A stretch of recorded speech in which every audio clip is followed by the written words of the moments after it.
If you go back in his own history, he's an outside-the-box kind of guy. I mean, he's coming from a TV reality show that he created and blew up to the biggest show on television by breaking all the traditional rules of what reality television was. I don't think he's a party guy. I don't think he's a go-along-to-get-along guy. And a lot of that has to do with his popularity in this race right now, because if you think about it, he's outside of the box. He's outside of the GOP. He's not listening to the GOP, either the big donors or the heads of the party, and that's the essence of his popularity. There's a sizable percentage, Gina, of people that are being polled that do not want to admit they're going to vote for Trump.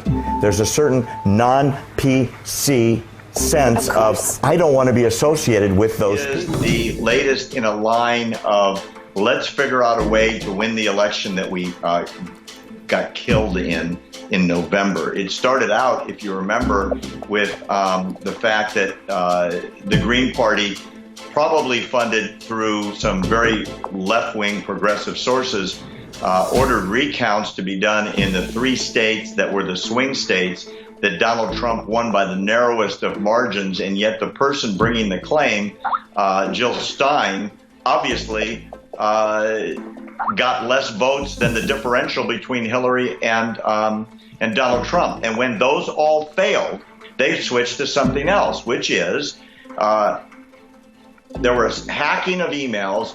Those hacked emails by the Russians caused Donald Trump to win and Hillary Clinton to lose. There's one critical thing we can't forget, Dr. G, and that is there's not one allegation by anybody that one vote was changed improperly in the entire United States of America. Yeah. The Clinton Foundation scooped up money, and Secretary of State Hillary Clinton showed up, and it was pay-for-play cronyism at its finest, with hundreds of millions of dollars changing hands in exchange for influence, contracts, and money on the back end. I mean, it's such a big story. How it's not front pages every day, honest to gosh, I just don't know. For the left, for the liberals, reality is optional. And they do. And they live in a bubble. They live in a Teflon-coated fantasy bubble. So is it truly your belief, and it scares the hell out of me if you're going to say yes to this, that the news is not sinking in, that they just don't see the fact that it's accelerating?